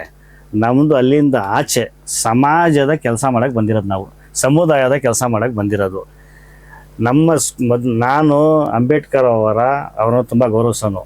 ಅವರು ಒಂದು ವಾಕ್ಯ ನಾನು ಎಲ್ಲ ಸಮಯದಲ್ಲೂ ಹೇಳ್ತೀನಿ, ಈ ದಿನ ನೀನು ತಲೆ ತಗ್ಗಿಸಿ ಓದು, ಜೀವನ ಪರ್ಯಂತ ತಲೆ ಎತ್ತಿ ಬಾಳುವೆ. ಖಂಡಿತ ಇದು ಅಂಬೇಡ್ಕರ್ ಅವರು ಹೇಳಿದ್ದು. ಇವತ್ತು ಓದೋನ ತಲೆ ಎತ್ತಿ ಬಾಳೋದು ಇಲ್ಲ ಅಂದರೆ ನಮ್ಮ ಸಮುದಾಯಕ್ಕೆ ಏನು ಬ್ರ್ಯಾಂಡ್ ಅಂತ ಮಾಡಿದ್ದಾರೆ, ಇಂಥ ಬ್ರ್ಯಾಂಡ್ಗಳಲ್ಲಿ ನಮ್ಮ ಸಮುದಾಯಕ್ಕೆ ಸಿಗಾಕ್ಸಿದ್ದಾರೆ. ತುಂಬ ಕಡಿಮೆ ಇದೆ ಪರ್ಸೆಂಟೇಜು, ವಿದ್ಯಾಭ್ಯಾಸದ ಪರ್ಸೆಂಟೇಜು ನಮ್ಮಲ್ಲಿ ತುಂಬ ಕಡಿಮೆ ಇದೆ. 63% ಸಮುದಾಯ SLC ಮೇಲೆ ಹೋಗಲ್ಲ. ನಮ್ಮದು ಡಿಗ್ರಿಗೆ ಹೋಗೋದು 10ರಿಂದ 12% ಅಷ್ಟೇನೆ. ಸ್ಟಾರ್ಟ್ ಮಾಡ್ತಾರೆ, ಪೂರ್ತಿ ಮಾಡೋಕ್ಕಾಗ್ತಾ ಇಲ್ಲ. ಯಾಕೆ ಅಂದರೆ ಶಿಕ್ಷಣ ಇವತ್ತು ದುಬಾರಿಯಾಗಿದೆ. ಎಲ್ಲರಿಗೂ ಒಳ್ಳೆ ಸ್ಕೂಲಲ್ಲೇ ಓದಿಸ್ಬೇಕು ಅಂತ ಆಸೆ, ಆದರೆ ಇಲ್ಲಿ ಸವಲತ್ತುಗಳಿಲ್ಲ. ನಾವು ಅದನ್ನೇ ನಮ್ಮ ಅಧ್ಯಕ್ಷರು ಹೇಳಿದ್ದು, ಮೊದಲು ನಾವು ರೆವಿನ್ಯೂ ಜನರೇಟ್ ಮಾಡೋಣ. ನಾವು ಈಗ ಮಕ್ಕಳಲ್ಲಿ ಶಿಕ್ಷಣದ ಪ್ರೀತಿ ಹೇಗಿದೆ, ಯಾವ ರೀತಿ ಓದ್ತಾ ಇದ್ದಾರೆ ಅಂತ ನಾವು ಚೆಕ್ ಮಾಡೋದಕ್ಕೇ ಮೊದಲು ಪ್ರತಿಭಾ ಪುರಸ್ಕಾರ ಕಾರ್ಯಕ್ರಮ ಸ್ಟಾರ್ಟ್ ಮಾಡಿದ್ದು. ಹಿಂದಿನ ವರ್ಷ ನಮ್ಮಲ್ಲಿ 99.3% ಇಡೀ ಜಿಲ್ಲೆಗೆ 2ನೇ ಸ್ಥಾನದಲ್ಲಿ ನಮ್ಮ ಮಗು ಬಂದಿತ್ತು. ನನ್ನ ಫ್ರೆಂಡ್ ಮಗಳು ಅವರು SLCಲಿ. ಓಕೆ. ಆ ಮಗುವಿಗೆ ನಾವು ಗೌರವ ಕೊಟ್ಟು ಏನೋ ಮಾಡೋದು. ನಮಗೆ ನೋವು ಆಯಿತು, ನೀನು ಏನು ಓದ್ತೀಯಮ್ಮ ಮುಂದೆ, ನಾವು ನಿನಗೋಸ್ಕರ ಸವಲತ್ತು ಮಾಡಿಕೊಡೋಣ ಅಂತ ಕೇಳೋದಕ್ಕೆ ನಮಗೆ ಆಸೆ. ನಮ್ಮಲ್ಲಿ ಇಲ್ಲ, ಸಂಪನ್ಮೂಲ ಇಲ್ಲ ನಮ್ಮಲ್ಲಿ. ಆವತ್ತೇ ಅಧ್ಯಕ್ಷರು ಹೇಳಿದರು, ಸರ್ ನಮ್ಮ ಸಮಿತಿಗೆಲ್ಲ ಕೊಂಡಿಸಿ ಹೇಳಿದ್ರು ಅವ್ರ ಅಧ್ಯಕ್ಷರು, ಮೊದಲು ನಾವು ರೆವಿನ್ಯೂ ಜನರೇಟ್ ಮಾಡಬೇಕು. ನಾವು ಮುಂದಿನ ದಿನಗಳಲ್ಲಿ ನೀವೇನು ಓದ್ತೀರಾ, ನಾವು ಪ್ರೈವೇಟಲ್ಲಿ ಇಲ್ದಿರೋ ಗೋರ್ಮೆಂಟಲ್ಲಿ ನೀವು ಸೀಟ್ ತೊಗೊಂಡು ಬಂದರೆ ಅದಕ್ಕೆ ನಾವು ಮಸೀದಿಯಿಂದ ನಿಮ್ಗೊಂದು ಫೀಸ್ ಆದರೂ ಎಷ್ಟೋ ಒಂದು ಫೀಸ್ ನಾವು ಕೊಟ್ಟು ನಿಮ್ಮನ್ನು ಮುಂದಕ್ಕೆ ಓದಿಸ್ಬೇಕು ಅಂತೇಳಿ ನಮ್ಮ ಅಧ್ಯಕ್ಷ ಹೇಳಿದ ತಕ್ಷಣ ನಾವೇನು ಮಾಡೋದು ನೋಡಿ, ನಾವು ನಮ್ಮ ಸಮಿತಿಲಿ ಒಂದು ಜಮೀನಿದೆ, ಆ ಜಮೀನಲ್ಲೇ ರೆವಿನ್ಯೂ ಜನರೇಟ್ ಮಾಡಬೇಕು. ಬೇರೆ ಏನು ಅಂದರೆ ಅಂಗಡಿಗೂ ಮಳಿಗೆ ಕಟ್ಟಬೇಕು, ಇಲ್ಲ ಬಾಡಿಗೆ ಈ ರೀತಿ ಕೊಟ್ಬಿಟ್ಟು ಅಲ್ಲಿ ಒಂದು ಶಾದಿ ಮಹಲು 2ನೇ ಸಬ್ಜೆಕ್ಟ್ ನಮ್ಮದು. ಮೊದಲನೇ ಸ್ಕೂಲ್ ಇದ್ದಿದ್ದು, ಆ ಸ್ಕೂಲ್ದು ಏನಾಯಿತು ಅಂತ ಹೇಳ್ತೀನಿ. ಅದೇ ಆಗಲೇ ಹೇಳಿದ್ರೆ ಅವ್ನ ಜಮೀನು ಅದು ಲಿಟಿಗೇಷನ್ ಆಗಿ ಕೇಸಲ್ಲಿ ಹೊರಟೋಗ್ಬಿಟ್ಟಿದೆ. ಆದ್ದರಿಂದ ಅದು ಸ್ವಲ್ಪ ಪೆಂಡಿಂಗ್ ಇದೆ. ಈಗ ಇದು ಕೊಟ್ಟಿದ್ದು ಇದು ಸ್ಯಾಂಕ್ಷನ್ ಆಯಿತು, ಶಾದಿ ಮಹಲು ವಿವಾದಕ್ಕೆ ಹೋಯ್ತು ಅಂತ ಹೇಳಿದ್ರೆ ಯಾವ ರೀತಿ ಅಂತ? ಅದು ಸರ್, ಅದೊಂದು ಜಮೀನಿತ್ತು, ಅದು ತುಂಬ ವರ್ಷಗಳಿಂದ ಬೇರೆ ಯಾರೋ ಮಾಡ್ಕೊಂಡಿದ್ರು. ಅದು ಹೆಸರು ಮಾತ್ರ ಮಸೀದಿ ಹೆಸರಲ್ಲಿ ಇತ್ತು. ಇದಕ್ಕೆ ಮೊದಲು ಯಾರು ಅದನ್ನ ಕೆಣಕಿರ್ಲಿಲ್ಲ. ನಾವು ಅದು ಕೆಣಕೋದು ಏನಾದ್ರು ಆಗ್ತದೇನೋ ಇರಬೇಕು, ನಮ್ಮದೇ ಇದ್ರೆ ಬಂದೇ ಬರ್ತದೆ ಅಂತೇಳಿ ಆ ಕೆಣಕಿದ್ದಾಗ ಏನಾಯಿತು, ಅವರು ಕೋರ್ಟ್ಗೆ ಹೋಗಿ ನಮ್ಮನ್ನು ಪಾರ್ಟಿ ಮಾಡ್ದಂಗೆ, ಮಸೀದಿನ ವಕ್ಬೋರ್ಡ್ನ ಪಾರ್ಟಿ ಮಾಡ್ದಂಗೆ ಅದು DC ಕೋರ್ಟಲ್ಲಿ ಅವ್ರ ಕಡೆ ಆಗ್ಬಿಡ್ತು. ಈಗ ಅದು ಆ್ಯಕ್ಚುಲಿ ಪಾರ್ಟಿ ಮಾಡಬೇಕಾಯಿತು, ಸೋಲು ಗೆಲುವು ಆಮೇಲೆ. ಪಾರ್ಟಿ ಮಾಡಿರಲಿಲ್ಲ. ಈ ಪಾರ್ಟಿ ಮಾಡಿದೇ ಇರೋದ್ರಿಂದ ಹೈಕೋರ್ಟಲ್ಲಿ ಸ್ಟೇ ಕೊಟ್ಟಿದ್ದಾರೆ. ಯಾಕಂದ್ರೆ ಅದು ಮೂಲ ಏನಿತ್ತು, ಮೂಲ ವಕ್ಸತ್ತು. ಹೇಗೆ ಸಾಧ್ಯ? ಕಾನೂನು ಧೂಳಿಪಟ ಮಾಡ್ತಾ ಇದ್ದಾರೆ ಅಧಿಕಾರಶಾಹಿಗಳು ಇದಾರಲ್ಲ, ಕಾನೂನನ್ನ ಪಾಲಿಸ್ತಲ್ಲ. ಸುಪ್ರೀಂ ಕೋರ್ಟ್ ಆದೇಶ ಅವ್ರ ಲೆಕ್ಕಕ್ಕೆ ಇಲ್ಲ ಸರ್. ಹೇಳಿಲ್ವ ಈಗ ತಹಸೀಲ್ದಾರು ಅವ್ರು ಒನ್ಸ್ ವಕ್ ಫಾಲ್ಫೇಸ್ ವಕ್ ಅಂತ 98 ಸುಪ್ರೀಂ ಕೋರ್ಟ್ ಆದೇಶ ಆಗಿದೆ. ಅದಕ್ಕೆ ಮೊದಲೂ ಆಗಿದೆ. ವಕ್ಸತ್ತು ಯಾರೂ ದುರುಪಯೋಗ ಪಡ್ಕೋಬಾರ್ದು, ಬೇರೆಯವ್ರಿಗೆ ಪರಭಾರ ನಿಷೇಧಿಸಿದೆ. ನೀವು ಇನ್ನೊಂದು ಹೇಳೋದು ಮರ್ತ್ಬಿಟ್ಟೆ ನಾನು ನಿಮಗೆ. ಈಗ ನಾನು ಓಬಳಾಪುರದ ಹೇಳಿದ್ನಲ್ಲ, ಪಾಣಿಯಲ್ಲಿ DC ಅವರು ಆದೇಶ ಮಾಡಿದ್ದಾರೆ, ವಕ್ಸತ್ತು ಪರಭಾರ ನಿಷೇಧಿಸಿದೆ, ಇದು ಯಾರಿಗೂ ಪರಭಾರ ಮಾಡಬಾರ್ದು, ಇದನ್ನ ಕಾಯ್ದಿರಿಸಿ ಇದು ಬೇರೆಯವ್ರಿಗೆ ಟ್ರಸ್ಪಾಸ್ ಮಾಡಬಾರ್ದು ಅಂತ. DC ಅವ್ರ ಆದೇಶನ ಉಲ್ಲಂಘನೆ ಮಾಡಿ ತಹಸೀಲ್ದಾರು ಚೇಂಜ್ ಮಾಡಿಬಿಟ್ಟಿದ್ದಾರೆ ರೈತರಿಗೆ. ಎಲ್ಲಿ ಬೇಲಿನಿ ಎದ್ದು ಹೊಲ ಮೇಯ್ತಾ ಇದೆ, ಯಾರಿಗೂ ಹೇಳ್ಬೇಕು ಇದನ್ನ ಹೋಗಿ ನಾವು? ಇದು ದೊಡ್ಡವ್ರ ಕೈವಾಡ ಇದ್ದೇ ಇರ್ತದೆ, ಇವಾಗ ಸುಮ್ಮನೆ ಆಗಲ್ಲ. ಅಪೀಲ್ ಹೋಗಿದ್ದೀವಿ ಸರ್. ನಾವು ಬಂದಿರೋದೇ ಹೋರಾಟ ಮಾಡೋದಕ್ಕೆ. ನಮ್ಮ ಹತ್ರ ಏನು ಇಲ್ಲ. ಈಗ ಉಳಿದಿರೋದು ಸ್ವಲ್ಪನೇ, ಈ 3 ಲಕ್ಷ ಎಕರೆಗೆ 9 ಲಕ್ಷ ಇವೆಲ್ಲ ಮುಗ್ದೋಯ್ತು. ಇವೆಲ್ಲ ಎಲ್ಲೋ ಅಲ್ಲೊಂದು ಇಲ್ಲೊಂದು ಉಳಿದಿದೆ. ಅದ್ರ ಮೇಲೂ ಎಲ್ಲರ ದೃಷ್ಟಿ ಇದೆ. 127 ಇಷ್ಟೇನು ಆಗಿದೆ. ಎಲ್ಲ ಈಗ ಕೆಲವು ಸ್ಟೇ ಇದೆ, ಅದು ಕೋರ್ಟ್ ಹೋಗಿದ್ದೀವಿ, ಈ ರೀತಿ ಆಗ್ತಾ ಇದೆ. ಒಂದು ಜಮೀನಲ್ಲಿ ನಾವು ಅಭಿವೃದ್ಧಿ ಮಾಡಿ ಅದರಿಂದ ಆದಾಯ ತರಬೇಕು. ಆದಾಯ ಬಂದರೆ ನಾವೇನು ಬೇಕಾದರೂ ಅವ್ರಿಗೆಲ್ಲ ಶಿಕ್ಷಣಕ್ಕೆ ನಾವು ಕೆಲಸ ಮಾಡಬೇಕಾಗಿದೆ. ಈಗ ನಮ್ಮಲ್ಲಿ ಬಡ ಹೆಣ್ಮಕ್ಳು ಮದುವೆಗಳು ಮಾಡಬೇಕು, ತುಂಬ ಕಷ್ಟ ಇದೆ ಕೆಲವ್ರಿಗೆ, ಯಾರು ಎಲ್ಲ ಸವಲತ್ತಿಲ್ಲ, ಅವ್ರಿಗೆ ಮಾಡಬೇಕು, ವಿಧವೆಯರಿಗೆ ಮಾಡಬೇಕು, ಅನಾಥ ಮಕ್ಕಳಿಗೆ ಮಾಡಬೇಕು, ಒಂದು ಅನಾಥಾಶ್ರಮ ಕಟ್ಟಬೇಕು, ವೃದ್ಧಾಶ್ರಮ ಕಟ್ಟಬೇಕು. ಇವೆಲ್ಲ ನಮ್ಮ ಮುಂದೆ ಇರೋ ಸವಾಲುಗಳು. ಈ ಸವಾಲುಗಳನ್ನೆಲ್ಲ ಸ್ವೀಕಾರ ಮಾಡಿ ಇದಕ್ಕೆ ಕೆಲಸ ಮಾಡಬೇಕು ಅಂತ ನಾವು ಈ ಎಲೆಕ್ಷನ್ ಬೇರೆ ದಾರಿ ಇಲ್ಲ ನಮ್ಮಲ್ಲಿ. ಹಂಗೆ ಮಾಡ್ತೀನಿ ಅಂದರೆ ಯಾರೂ ಸಪೋರ್ಟ್ ಮಾಡ್ತಾ ಇರಲಿಲ್ಲ. ಎಲೆಕ್ಷನ್ ಬಂದಾಗ ನಮಗೆ ಜನ ಎಲ್ಲ ನಮ್ಮ ಕಾರ್ಯಕ್ರಮಗಳು, ನಮ್ಮ ಯೋಜನೆಗಳೆಲ್ಲ ತುಂಬ ಸಂತೋಷಪಟ್ಟು ನಮ್ಗೆ ಅವಕಾಶ ಕೊಟ್ಟಿದ್ರು. ಈಗ ಚಾಲನೆ ಕೊಟ್ಟಿದ್ದೀವಿ, ಸುಮಾರು ಕಾರ್ಯಕ್ರಮಗಳಿಗೆ ಚಾಲನೆ ಕೊಟ್ಟಿದ್ದೀವಿ. ನೋಡಿ, ನಮ್ಮಲ್ಲಿ ವಿದ್ಯಾರ್ಥಿಗಳಿಗೆ ನಾವು ಗೌರವ ಕೊಟ್ಟು ಹಾಗೆ ಯೋಚನೆ ಮಾಡೋದು. ನಮ್ಮಲ್ಲಿ ಹಿರಿಯರಿದ್ದಾರೆ, ಯಾರು ಕೇಳ್ತಾರೆ ಸರ್ ಇವತ್ತು ಹಿರಿಯರಿಗೆ 75 ವರ್ಷ 80 ವರ್ಷ ಬಾಳಿದ್ದಾರೆ, ಅಷ್ಟು ದಿನ ನಾವು ಬಾಳ್ತೀವ? ಅಂಥವ್ರಿಗೂ ಒಂದು ವೇದಿಕೆ ಕರ್ಕೊಂಡು ಬಂದು ಅವ್ರಿಗೂ ಒಂದು ಗೌರವ ಕೊಡಬೇಕು ಅಂತ ನಮ್ಗೆ ಆಸೆ. ಅಂಥವ್ರಿಗೆ ಹುಡುಕ್ತಾ ಎಲ್ಲರಿಗೂ ಅವ್ರಿಗೂ ತಂದು ಅವ್ರಿಗೊಂದು ಗೌರವ. ಎಷ್ಟು ಸಂತೋಷ ಆಯಿತು, ಕೈ ಎತ್ತಿ ನಮಗೋಸ್ಕರ ದೇವ್ರು ಒಳ್ಳೇದು ಮಾಡ್ರಪ್ಪ ನಿಮಗೆ ಅಂತೇಳಿ ನಮ್ಗೆ ಆಶೀರ್ವಾದ ಮಾಡಿಬಿಟ್ಟಿದ್ರು. ಇದನ್ನು ನಾವು ಪಡಿಬೇಕಾಗ್ತದೆ. ಇನ್ನು ದಾಖಲೆಗಳು ಇದೆ. ದಾಖಲೆಗಳು ನಮ್ಮಲ್ಲಿ ತುಂಬ ತಪ್ಪಾಗಿವೆ. ಆಧಾರ್ ಕಾರ್ಡ್ ಆಗಲಿ, ವೋಟರ್ ಐ ಡಿ ಎಲ್ಲದ್ರೊಳಗೂ ನಮ್ಮ ಹೆಸರುಗಳು ಬರೆಯೋದಕ್ಕೆ ಬರಲ್ಲ. ಅವ್ರಿಗೆ ಅರ್ಥ ಆಗಲ್ಲ. ಮುಂದೆ ಈಗ ಕನ್ನಡ ಪಾಪ ಬರ್ತಾರೆ, ಕೇಳ್ತಾರೆ, ನನ್ನ ಹೆಸರು ಏನೋ ಹೇಳಿದರೆ ನನ್ನ ಹೆಸರು ಮೊಹಮ್ಮದ್ ಅಫ್ಸರ್. ಈಗ ನಾನೊಂದು ಕರೆಕ್ಷನ್ ಮಾಡಿದೆ. ಈಗ ನನಗೆ ಆ ಪಾಗೆ ಸಾವತ್ತು ಕೊಟ್ಟು ಅರ್ಧಾಕ್ಷರ ಅಫ್ಸರ್ ಅಂತ. ಈಗ ನನಗೆ ಇನ್ನೊಬ್ರಿಗೆ ಎಲೆಕ್ಷನ್ ಬ್ಯಾಲೆಟ್ ಪೇಪರಲ್ಲಿ ಆ ಪಾ ಅರ್ಧಾಕ್ಷರ, ಆಮೇಲೆ ಅರ್ಧಾಕ್ಷರ, 4 ಅಕ್ಷರ ಕೊಟ್ಟಾರೆ, 3 ಅಕ್ಷರದಲ್ಲಿ ಇರಬೇಕು. ಈ ಥರ ಆಗ್ತದೆ. ಇದಕ್ಕೋಸ್ಕರ ನಾವು ಸೈಬರ್ ಸೆಂಟರ್ ಮಾಡ್ತಾ ಇದ್ದೀವಿ. ನಮ್ಮ ಮಸೀದಿಯಿಂದನೇ ಒಂದು ಸೈಬರ್ ಸೆಂಟರ್ ಮಾಡಿ ಅದರಲ್ಲಿ ಎಲ್ಲರದ್ದು ದಾಖಲೆಗಳನ್ನ ಸರಿಪಡಿಸುವಂಥ ಕೆಲಸನ ಮಾಡಬೇಕು. ಯಾರ್ಯಾರ್ದು ಪೆನ್ಷನ್ಗಳಿರೋ ವಯಸ್ಸಾಗಿರೋರಿಗೆ ಇಂಥವ್ರಿಗೆಲ್ಲ ಕೆಲವು ಯೋಜನೆಗಳನ್ನ ಮಾಡಿಕೊಂಡಿದ್ದೆ. ಸುಮಾರು ಯೋಜನೆಗಳು ಅವೆ ಸರ್. ಈಗ ನೋಡಿ, ಈಗಿನ ಬ್ಯಾಲೆಟ್ ಪೇಪರ್ ಇದೆ, ಅದನ್ನು ಒಂದ್ಸತಿ ನೋಡಿ, ಒಂದ್ಸತಿ ಏನೋ ಕೇಳಂಗಿದ್ರೆ ಹೇಳಿ ಸರ್, ಅದ್ರ ಬಗ್ಗೆ ಮಾತಾಡೋಣ. ಸರ್, ಈಗ ಇಷ್ಟೆಲ್ಲ ಮಾತಾಡಿದ್ವಿ, ಆದ್ರೆ ಸಾಕಷ್ಟು ವಿವಾದಗಳು ಸಹ ನಿಮ್ಮ ಒಂದು ಅವಧಿಯಲ್ಲಿ ಆಗಿದೆ ಅನ್ನುವಂತಹ ಮಾತುಗಳು ನಾನು ಕೇಳಿರುವಂಥದ್ದು. ಅದನ್ನ ನೇರವಾಗಿ ಇವತ್ತು ನೀವು ಮುಂದೆ ಇದ್ದೀರಾ, ಹಾಗಾಗಿ ನಿಮ್ಮನ್ನ ನೇರವಾಗಿ ಪ್ರಶ್ನೆ ಮಾಡ್ತೀನಿ. ಏನು ತಾವು ಈಗಾಗಲೇ ಒಂದು ಜಾಗ, ಒಂದು ಬಂದೋಬಸ್ತನ್ನ ಮಾಡಿ ಕಾಂಪೌಂಡ್ ಮಾಡಿದೀವಿ ಅಂತ ಹೇಳಿದ್ರಿ. ಆ ಒಂದು ಕಾಂಪೌಂಡಿನ ವಿಚಾರದಲ್ಲೂ ಸಹ ಸಾಕಷ್ಟು ಇವರು ದುಡ್ಡನ್ನು ತಿಂದಿದ್ದಾರೆ ಅನ್ನುವಂಥ ಮಾತುಗಳು ಬರ್ತಾ ಇದೆ. ಆಮೇಲೆ ಬಹುದೊಡ್ಡ ವಿಚಾರ ಏನಂತ ಹೇಳಿದ್ರೆ, ನಗರದ ಹೃದಯ ಭಾಗದಲ್ಲಿ ಇರುವಂತಹ ಬಸ್ ಸ್ಟ್ಯಾಂಡ್ ಜಾಗ, ಅದು ಸಹ ಸಮುದಾಯಕ್ಕೆ ಸೇರಿದ್ದು ನನಗೆ ಗೊತ್ತಿರೋ ಪ್ರಕಾರ. ಖಂಡಿತ ನೀವು ಹೇಳಿ ಸರಿ. ಸೊ ಆ ಜಾಗದ ಬದಲಿಗೆ ಬದಲಿ ಜಾಗವನ್ನ ಕೊಡ್ತೀವಿ ಅಂತ ಹೇಳಿ ಬಸ್ ಸ್ಟ್ಯಾಂಡ್ಗೆ ಜಾಗವನ್ನ ತಗೊಂಡಿದ್ದಾರೆ ಅಂತ ಮಾತು ನಾನು ಸಹ ಕೇಳಬಂದೆ. ಕಾರ್ಯಕ್ರಮ ಮಾಡ್ಬೇಕು ಅಂತ ಹೇಳಿ ಕೆಲವೊಂದು ವಿಚಾರಗಳು ತಿಳ್ಕೊಬೇಕಾಗುತ್ತಲ್ವಾ. ಆದ್ರೆ ಮತ್ತೆ ನಿಮ್ಮನ್ನ ಕರೆದು ಪ್ರಶ್ನೆ ಮಾಡೋಕೆ ಅವಕಾಶ ಸಿಗುತ್ತಾ ಇಲ್ವಾ? ಹಾಗಾಗಷ್ಟೇ ಆ ಜಾಗದ ಬದಲಿ ಜಾಗಕ್ಕೆ ಯಾಕೆ ಕೈ ಇಕ್ಲಿಲ್ಲ? ಈ ಏನು ಜಾಗ ನೀವು ಕಾಂಪೌಂಡ್ ಹಾಕಿದ್ರ, ಆ ವಿಚಾರದಲ್ಲಿ ಹಣ ಕಬಳಿಕೆ ಮಾಡಿದ್ದೀರಾ, ದುರುಪಯೋಗ ಪಡಿಸ್ಕೊಂಡಿದ್ದೀರಾ, ಇಂತಹ ಮಾತುಗಳು ಬರ್ತಾ ಇದೆ. ಆಮೇಲೆ ಮಸೀದಿಯಲ್ಲಿ ಏನೋ ಒಂದು ಉಡ್ಡಿನ ಬಾಗಿಲನ್ನ ಇಟ್ಟಿದ್ದೀರಾ, ಅದು ಹಣ ಎಲ್ಲಿಂದ ಬಂತು, ಯಾರು ಕೊಟ್ರು, ಅದರ ಖರ್ಚು ವೆಚ್ಚಗಳೇನು ಅನ್ನೋಂಥ ಸಾಕಷ್ಟು ಪ್ರಶ್ನೆಗಳು ಇಲ್ಲಿ ಉದ್ಭವ ಆಗಿರುವಂಥದ್ದು. ಈ ವಿಚಾರವಾಗಿ ತಾವೊಂದು ಕ್ಲಾರಿಟಿಯನ್ನು ಕೊಟ್ಬಿಟ್ರೆ ನಿಮ್ಮ ಸಮುದಾಯದ ಜನಗಳಿಗೆ ಅದು ಅರ್ಥ ಆಗುತ್ತೆ ಅಂತ ನನ್ನ ಭಾವನೆ. ಸರ್, ನೀವು ಯಾವಾಗನ ಕರೀರಿ, ನಾವು ಸದಾ ಸಿದ್ಧ ಬರ್ತೀವಿ. ನಾವು ಸೇವೆಗೆ ಬಂದಿದ್ದೀವಿ, ಉತ್ತರ ಕೊಡೋಕ್ಕೂ ನಾವು ತಯಾರಿದ್ದೀವಿ. ಕೆಲಸ ಮಾಡಿದ್ಮೇಲೆ ಅದ್ರ ಉತ್ತರ ಕೊಡೋಕೆ ನಾವೇನು ಇಂಜರಿ ಅಲ್ಲ. ಮೊದಲನೇದಾಗಿ ನೀವೊಂದು ಕಾಂಪೌಂಡಿನ ವಿಚಾರ ನೀವು ಹೇಳಿದ್ರ, ಅಲ್ಲಿ ಏನಾಗ್ಬಿಡ್ತು, ನಮಗೆ 5 ಲಕ್ಷ ರೂಪಾಯಿ ನಾವು ಸರ್ಕಾರದಿಂದ ಅನುದಾನ ತಂದು, ಅವ್ರು ಮತ್ತೆ ನಮ್ಗೇನು ಕೇಳಲ್ಲ ಅನಿಸುತ್ತೆ. ನಾವು ಮಸೀದಿ ಕಾಂಪೌಂಡ್ ಕಟ್ಬಿಟ್ಟು ಫೋಟೋ ಇಟ್ಕೊಂಡು ಹೋಗಿ ಕೊಡ್ಬೇಕಂತೆ ಅಂತ ನಾವು ತಿಳ್ಕೊಂಡಿದ್ದೀವಿ. ನಾವು ಬಂದು ಏರಿಯಾ ಜಾಸ್ತಿ ಇದೆ, 5 ಲಕ್ಷದಲ್ಲಿ ಪೂರ್ತಿ ಕಾಂಪೌಂಡ್ ಹಾಕೋಕ್ಕಾಗಲ್ಲ. ನಾವು ರೆಡಿಮೇಡ್ ಕಾಂಪೌಂಡ್ ಹಾಕಿಸ್ತೋ, 610 ಅಡಿ ಬಂತು ರೆಡಿಮೇಡ್. 610 ಅಡಿ ಹಾಕಿಸ್ತೋ. ಆಮೇಲೆ ಅಧಿಕಾರಿಗಳು ಖರ್ಚು ವೆಚ್ಚಗಳು ಎಷ್ಟಿತ್ತು? 5 ಲಕ್ಷ. ಏನು 5 ಲಕ್ಷ ಬಂದಿತ್ತು. 600 ಅಡಿಗೆ ರೆಡಿಮೇಡ್ ಕಾಂಪೌಂಡ್ 5 ಲಕ್ಷಕ್ಕೆ ಸರ್ ಹೋಯ್ತಾ?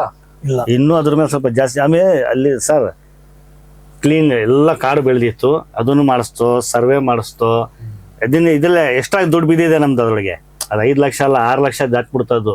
ನಮ್ಮ ಸಮಿತಿಯಲ್ಲಿ ಇರೋರು ದೇವ್ರ ದಯೆಯಿಂದ ಒಳ್ಳೆ ಹೃದಯವಂತರು, ಅವರು ಇರಲಿ, ಮಸೀದಿ ಕೆಲಸ ಅಲ್ವಾ, ನಮ್ಮದು ಸ್ವಲ್ಪ ಖರ್ಚಾಗಲಿ, ಏನು ತೊಂದರೆ ಏನಿಲ್ಲ, ಚೆನ್ನಾಗೇ ಮಾಡಿಸ್ರಿ ಅಂತೇಳಿ ನಾವು ಒಂದು ಅರ್ಧಕ್ಕೆ ಬರ್ತದೆ ಅನ್ನೋ ಲೆಕ್ಕದಲ್ಲಿ ನಾವು 610 ಅಡಿ ನಾವು ಮಾಡಿಸ್ತೋ ಮಾಡಿ ಅಧಿಕಾರಿಗಳು ತಿಳಿಸ್ತೋ. ಅವರು ಬಂದರು, ನೋಡಿ ಸರ್, ರೆಡಿಮೇಡ್ ಕಾಂಪೌಂಡು ಸರ್ಕಾರದ ಲೆಕ್ಕ ಯೋಜನೆಯಲ್ಲಿ ಇಲ್ಲ, SR ಅಲ್ಲಿ ಬರಲ್ಲ. ನೀವು ಜಿಲ್ಲಾ ಪಂಚಾಯತಿ ಅಧಿಕಾರಿಗಳನ್ನ ಕರ್ಕೊಂಡೋಗಿ ಅವ್ರ ಹತ್ರ ಎಸ್ಟಿಮೇಟ್ ಮಾಡಿಸಿ ಸಿಮೆಂಟಿಂದು ಇಟ್ಕೆದು ಹಾಲೋ ಬ್ಲಾಕ್ಸು ಇಂಥದ್ದು ಯಾವ್ದನ್ನ ಮಾಡಬೇಕು SR ಅಲ್ಲಿ ಯಾವುದಿದೆ ಅದನ್ನು ಮಾಡಬೇಕು ಸಾರ್ ಅಂತ ಹೇಳಿದ್ರು. ಮಾಡಿ ಅವರು ಬಂದು ಪರೀಕ್ಷೆನ ಮಾಡಿ ಅವರು ಸೀಲ್ ಬಿದ್ದ ಮೇಲೆ ತಂದು ನಮ್ಮ ಲೆಕ್ಕ ಕೊಡಬೇಕು, UC ಯುಟಿಲೈಸೇಷನ್ ಸರ್ಟಿಫಿಕೇಟ್ ಕೊಡಬೇಕು ಅಂತ ಹೇಳ್ತಾರೆ. ಆಮೇಲೆ ನಮಗೆ ಆಕಾಶ ಕಳಿಸಿ ತಲೆ ಮೇಲೆ ಬಿದ್ದಂಗಾಯ್ತು. ಏನು ಮಾಡೋದು, ದುಡ್ಡೆಲ್ಲ ಖರ್ಚು ಮಾಡಿಬಿಟ್ಟಿದ್ದೀವಿ, ಹಿಂಜರಿಯಂಗಿಲ್ಲ. ಒಂದು ಸತಿ ಬ್ಲ್ಯಾಕ್ ಲಿಸ್ಟಲ್ಲಿ ಬಂದರೆ ಮತ್ತೆ ಅನುದಾನ ಕೊಡಲ್ಲ, ಅದು ಆ ಸಂಸ್ಥೆಗೆ ಅನುದಾನ ಬರಲ್ಲ. ಸರಿ, ಏನು ಮಾಡೋಕ್ಕಾಗಲ್ಲ, ನಾವು ಮುಂದಿಟ್ಟ ಹೆಜ್ಜೆ ಹಿಂದಿಡೋ ಆಗಿಲ್ಲ, ಕೆಲಸ ಮಾಡಬೇಕಾಗಿದೆ. ಮುಂದೆ ಅನುದಾನ ಸಾಕಷ್ಟು ಅನುದಾನ ತರಬೇಕಾಗಿತ್ತು. ನಾವು ಹೇಳಿದ್ದೀವಿ ಚಂದ ವಸೂಲಿ ಮಾಡಲ್ಲ, ನಾವು ಸರ್ಕಾರದಿಂದ ತಂದು ನಾವು ಯೋಜನೆಗಳನ್ನ ಮಾಡ್ತೀವಿ ಅಂತ. ನಾವು ಸರ್ಕಾರದ ಏನು ಸಿಗ್ತದೆ ಅದನ್ನು ತೊಗೋಬೇಕಲ್ಲ, ಅಲ್ಲಿದೆ ಅವಕಾಶ, ನಾವು ತೊಗೊಳ್ದಿದ್ರೆ ನಮ್ದು ತಪ್ಪಲ್ವಾ? ಯಾಕಂದ್ರೆ ಆಡಿಟ್ ರಿಪೋರ್ಟ್ ಎಲ್ಲ ಮಾಡಿಸಿದ್ದು ನಮಗೆ ಕೊಡ್ತೀವಿ ಅಂತ ಅವ್ರು ಹೇಳಿದರು. ಮತ್ತೆ ಅದು ಇಂಜಿನಿಯರಿಗೆ ಕರ್ಕೊಂಡೋದು, ಸರ್ ಹಿಂಗಿದೆ 5 ಲಕ್ಷ 200 ಅಡಿ ಬರ್ತದೆ, 5 ಲಕ್ಷ ರೂಪಾಯಿಗೆ 200 ಅಡಿ ಹಾಲೋ ಬ್ಲಾಕ್ಸ್ ವಾಲ್ ಕಟ್ಟಬೇಕು, ಪ್ರತಿ 10 ಅಡಿಗೆ ಒಂದು ಪಿಲ್ಲರ್ ಹಾಕಬೇಕು ಅಂತ ಹೇಳಿದರು. 200 ಅಡಿ ಇರೋದಷ್ಟು 600 ಅಡಿ. ನಾವು ಹಾಕಿದ್ದು 600 ಅಡಿ ರೆಡಿಮೇಡ್ ಜಾಸ್ತಿ ಏರಿಯಾ ಬರ್ತದಲ್ಲ ಸರ್, ಅದಕ್ಕೆ ಆಗ್ತು. Okay. ಹಾಲೋ ಬ್ಲಾಕ್ಸ್ ಅಲ್ಲಿ ಕಟ್ಟಿದ್ರೆ 200 ಅಡಿ ಕಟ್ಟಬೇಕು 5 ಲಕ್ಷ ರೂಪಾಯಿಗೆ. ಅದ್ರ 200-220 ಅಡಿ ಯಾವುದು ಇನ್ ಮಿಕ್ಕಿದ್ದು ಅಷ್ಟು ಗ್ಯಾಪ್, ಅದು ಇನ್ನು ಮಿಕ್ಕಿದ್ದು ಉಳಿತದೆ. ಇನ್ನೊಂದು ಸತಿ ಅನುದಾನ ತಂದು ಮುಂದುವರೆದೇ ಕಾಮಗಾರಿ ಮಾಡ್ಬೇಕು. ಪ್ರಯೋಜನ ಬಂತು ನೀವು ಆ ತರ ಮಾಡಿ.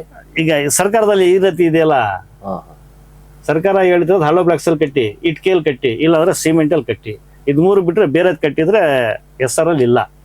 SR ಪ್ರಕಾರ 5 ಅಡಿ ಹೈಟು ಪಾಯ ಹಾಕಿ ಅದೇನಿದೆ ಅದ್ರ ಕಾನೂನುಬದ್ಧವಾಗಿ ನೀವು 200-220 ಅಡಿ ಕಟ್ಟಬೇಕು ಅಂತ ಹೇಳಿದ್ರು.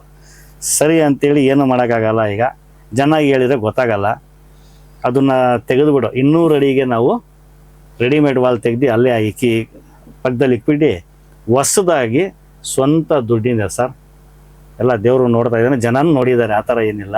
ಸ್ವಂತ ದುಡ್ಡು ಲಕ್ಷಾಂತರ ರೂಪಾಯಿ ದುಡ್ಡು ಹಾಕಿ ಹೊಸದಾಗಿ ಮತ್ತೆ ಒಂದು ವಾಲ್ ಕಟ್ಟಿ, ಅದ್ರದ್ದು ನನ್ನ ಫೋಟೋ ಇದೆ, ಕೊಡ್ತೀನಿ ಎಲ್ಲನೂ, ಹಳೆ ಫೋಟೋನೂ ಇದೆ, ಹೊಸ ಫೋಟೋನೂ ಇದೆ. ಕರ್ಕೊಂಡೋಗಿ AWE ಕರ್ಕೊಂಡೋಗಿ JE ಕರ್ಕೊಂಡೋಗಿ ಅವ್ರು ಒಂದು ಪರಿಶೀಲನೆ ಮಾಡಿ ಅವ್ರು ಸೈನ್ ಹಾಕಿ ಕೊಟ್ಟ ಮೇಲೆ 5 ಲಕ್ಷದ್ದು ಎಲ್ಲ ದಾಖಲೆಗಳು GST ಬಿಲ್ ಸಮೇತ ಒಂದು ಹೊಸದು ಕಲ್ತಂಗಾಯ್ತು. ನಮಗೆ ಗೊತ್ತಿರಲಿಲ್ಲ, ಅದೊಂದು ಕಲ್ತು ತೊಗೊಂಡಾಗ ಸಬ್ಮಿಟ್ ಮಾಡಿದ್ಮೇಲೆ ಮತ್ತೆ 10 ಲಕ್ಷ ರೂಪಾಯಿ ಬಂತು. ಅಲ್ಲ, ಟೋಟಲ್ ನಿಮಗೆ ಆ ಕಾಂಪೌಂಡ್ ವಿಚಾರದಲ್ಲಿ ಎಷ್ಟು ಅಮೌಂಟ್ ಬಂತು? 5 lakh. First time second time ಎರಡು ಸೇರಿ? ಇಲ್ಲ, ಒಂದೇ ಸತಿ 5 ಲಕ್ಷ ತೊಗೊಂಡಿದ್ದು ನಾವು. ಒಂದೇ ಟೈಮಲ್ಲಿ 5 ಲಕ್ಷ ತೊಗೊಂಡಿದ್ದು. ಈಗ ಹೇಳಿದ್ರಲ್ಲ ಕಾಂಪೌಂಡ್ ಕಟ್ಟಿದ್ಮೇಲೆ ಮತ್ತೆ ನಾವು ಹೋದ್ವಿ, ಮತ್ತೆ 10 ಲಕ್ಷ ಕೊಟ್ಟು. ಅದು ಮಸೀದಿಗೆ. ಇದು ಬೇರೆ, ಇನ್ನು ಮಸೀದಿಗೆ ತೊಗೊಂಡಿರೋದು. ಇದು ನಾನು ವಿವರಣೆ ಕೊಡ್ತೀನಿ. ಸೊ ನೀವ್ ಹೇಳ್ತಾ ಇರೋದು ಏನು ಮೊದಲು ಅನುದಾನ ತಾವು ಅದು ಲೆಕ್ಕ ಕೊಟ್ಬಿಟ್ಟು ಏನು ಉದ್ದೇಶಕ್ಕೋಸ್ಕರ ತಗೊಂಡಿದ್ರ, ಸೊ ಆ ಉದ್ದೇಶ ನಾವು ಸಂಪೂರ್ಣವಾಗಿ ಮಾಡಿದೀವಿ. ನಮ್ಗೆ ಮುಂದಿನ ಒಂದು ಹೆಜ್ಜೆ ಇಡೋದಕ್ಕೋಸ್ಕರ ನಮ್ಗೆ ಮತ್ತೆ ಬೇರೆ ಅನುದಾನವನ್ನ ಕೊಡಿ. ಆ ವರ್ಷ ಅದಾಯ್ತು. 2ನೇ ವರ್ಷದಲ್ಲಿ ಮತ್ತೆ ಅಲ್ಲಿ ಖರ್ಚು ಬಂತದ್ದು ಸರ್ 5 ಲಕ್ಷದ್ದು ಕಾಂಪೌಂಡ್ ಕಟ್ಬಿಟ್ಟಿದೀವಿ. ಅಲ್ಲಲ್ಲ, 5 ಲಕ್ಷ ರೂಪಾಯಿನಲ್ಲಿ 200 ಅಡಿ ಆಗುತ್ತೆ. 200 ಅದು ಕಟ್ಬಿಡಿ, ಹಾಲೋ ಬ್ಲಾಕ್ಸ್ ಕಾಂಪೌಂಡ್ ಕಟ್ಬಿಟ್ಟಿದೀವಿ.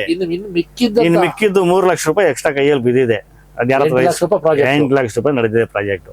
ನೀವು ಹೋಗಿ ರಿಯಾಲಿಟಿ ಚೆಕ್ ಮಾಡಿಬೇಕಾದ್ರೆ. ಸೊ ಅದಾದ್ಮೇಲೆ ಮತ್ತೆ ಈಗ ಮತ್ತೆ ಏನಾಯ್ತು, ನಮ್ಮ ಮಸೀದಿಲಿ ಏನಾಗ್ಬಿಡ್ತು ಸರ್, ಮಸೀದಿ ನಮ್ದು ತುಂಬಾ ಸುಂದರವಾಗಿದೆ. ನೀವು ಭೇಟಿ ಕೊಟ್ಟಿರ್ತೀರಾ, ನೋಡಿರ್ತೀರಾ, ತುಂಬಾ ದೊಡ್ಡದಾಗಿದೆ. ಆವಾಗ ನಮ್ಮ ಹಿರಿಯರು ಒಳ್ಳೆ ಮಸೀದಿ ಕಟ್ಟಿದ್ದಾರೆ. ಆದ್ರೆ ಹೆಬ್ಬಾಗ್ಲು ಇರ್ಲಿಲ್ಲ ನಮ್ಮ ಮಸೀದಿಗೆ, ಕೊಲಾಪ್ಸಲ್ ಗೇಟ್ ಇತ್ತು. ಎಲ್ಲಾರು ಹೇಳ್ತಾ ಇರೋ ದೊಡ್ಡವರೆಲ್ಲ, ಏನೋ ಮಾಡಿ ಒಂದು ಒಳ್ಳೆ ಬಾಕ್ಲು ಕಟ್ಟಿಸ್ರಪ್ಪ ಹಿಂದಾಗ್ಲಿ ಅಂತ. ಈಗ ಬಾಕ್ಲು ಒಳ್ಳೆ ಬಾಕ್ಲು ಕಟ್ಟಬೇಕು, 13 ಅಡಿ ಹೈಟ್ ಇದೆ. ಅದಕ್ಕೆ ಸುಮಾರು 15 ಲಕ್ಷ ರೂಪಾಯಿ ಖರ್ಚಾಗ್ತದೆ ಸರ್. ಟೀ ಕುಡಲ್ಲಿ ಕಟ್ಟಬೇಕು ಅಂದ್ರೆ ನಾವೊಂದು 10 ಲಕ್ಷ ರೂಪಾಯಿ ಅನುದಾನ ಟೀ ಕುಡ್ಡಲ್ಲಿ ಮಾಡ್ತಾ ಇದೀವಿ. ಸಂಪೂರ್ಣ ಅದು ಶಾಶ್ವತ ಆಗಿರೋ ಕೆಲಸ ಅಲ್ವಾ. 10 ಲಕ್ಷ ರೂಪಾಯಿ ಅನುದಾನ ಮತ್ತೆ ರಿಲೀಸ್ ಆಯ್ತು ಅಲ್ಲಿಂದ. ಅಲ್ಲಿ ವಕ್ಸಂತೆಯಲ್ಲಿ ಏನಿದೆ, ಒಂದು ಸಿಸ್ಟಮ್ ಇದೆ. 5 ಲಕ್ಷ ಮಾತ್ರ ಒಂದು ಕಂತಲ್ಲಿ ಬಿಡುಗಡೆ ಮಾಡ್ತಾರೆ. ಅದ್ರದ್ದು ಲೆಕ್ಕ ಎಲ್ಲ ಬಿಲ್ಗಳು GST ಬಿಲ್ ಸಮೇತ ತಗೊಂಡು ಸಬ್ಮಿಟ್ ಮಾಡಿದ್ರೆ ಆಡಿಟ್ರು ನೋಡ್ತಾರೆ. ಅದು ಓಕೆ ಆಯ್ತು ಅಂದಮೇಲೆ 2ನೇ ಕಂತು ಬಿಡುಗಡೆ ಮಾಡ್ತಾರೆ. ಈಗ ಮೊದಲನೇ ಕಂತು ಬಂದಿದೆ, ಅದು ಒಂದು ಹೆಬ್ಬಾಗ್ಲು ಮಾಡಿಸಿದ್ದೀವಿ, ಫ್ರೇಮ್ ಮಾಡಿಸಿದ್ದೀವಿ, ಡೋರ್ ಇನ್ನೂ ಮಾಡಿಸಿಲ್ಲ. ಡೋರ್ದೆಲ್ಲ ಸೌದೆ ಮರ ತೊಗೊಂಡು ಕಟ್ ಮಾಡಿ ಮಡಗಿಸಿದ್ದೀವಿ. ಅದ್ರದ್ದು ನಿಮಗೆ ಫೋಟೋಸ್ ಅವೆ, ಅದ್ರದ್ದು ತೋರಿಸ್ತೀನಿ. 5 ಲಕ್ಷ ರೂಪಾಯಿ ಖರ್ಚಾಗಿದೆ. ಇನ್ನು 5 ಲಕ್ಷ ರೂಪಾಯಿ ಬಂದಮೇಲೆ ಎಲೆಕ್ಷನ್ ಬಂದರೆ ನೀತಿ ಸಮಿತಿ ಇದೆ, ಈಗೇನು ಮಾಡೋಕ್ಕಾಗಲ್ಲ. ನಾವು ಎಲೆಕ್ಷನ್ ಮುಗಿದ್ಮೇಲೆ ಮುಂದಿನ ಕೆಲಸನೂ ಮಾಡ್ತೀವಿ. ಮಸೀದಿ ಚುನಾವಣೆ ನೀತಿ ಸಮಿತಿ ಅನ್ವಯಿಸುತ್ತಾ? ಈಗ ಏನ್ ಮಾಡ್ತಾರೆ, ನಾವು ಕೆಲಸ ಮಾಡಿದ್ರೆ ಮೋಸ್ಟ್ಲಿ ಮಸೀದಿ ಲಿಮಿಟಲ್ಲಿ ಅನ್ವಯಿಸುತ್ತೆ. ಈಗ ಬೇರೆಯವರು ಈಗ ಮಾಡ್ತಾ ಇದ್ರೆ ಎಲೆಕ್ಷನ್ಗೋಸ್ಕರ ಮಾಡುದು ಅಂತಾರೆ ಸರ್. ಸರ್ಕಾರದ ಮಟ್ಟದಲ್ಲಿ ಆಗುವಂತಹ ಜನಪರ ಕಾಳಜಿ ಇರುವಂತಹ ಅಥವಾ ಜನಪ್ರತಿನಿಧಿಗಳ ಚುನಾವಣೆಗೆ ನೀತಿ ಸಮಿತಿ ಜಾರಿ ಆಗುತ್ತೆ, ನಮಗೆ ಗೊತ್ತಿರೋ ವಿಚಾರ.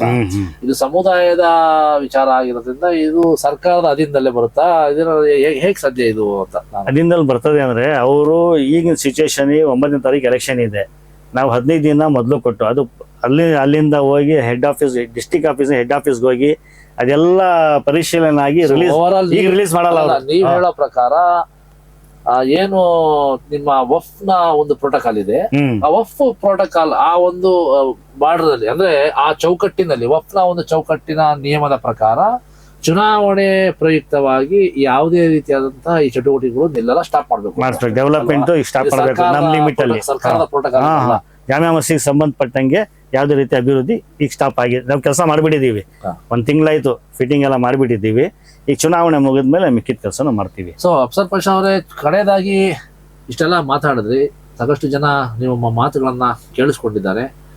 ಅದನ್ನ ಅವರು ಯಾವ ರೀತಿ ತಗೋತಾರೆ ಅನ್ನೋದನ್ನ ಮುಂದಿನ ಬರ್ತಕ್ಕಂತಹ ಚುನಾವಣೆಯ ಒಂದು ಫಲಿತಾಂಶದಿಂದ ನಿಮಗೆ ಗೊತ್ತಾಗುತ್ತೆ.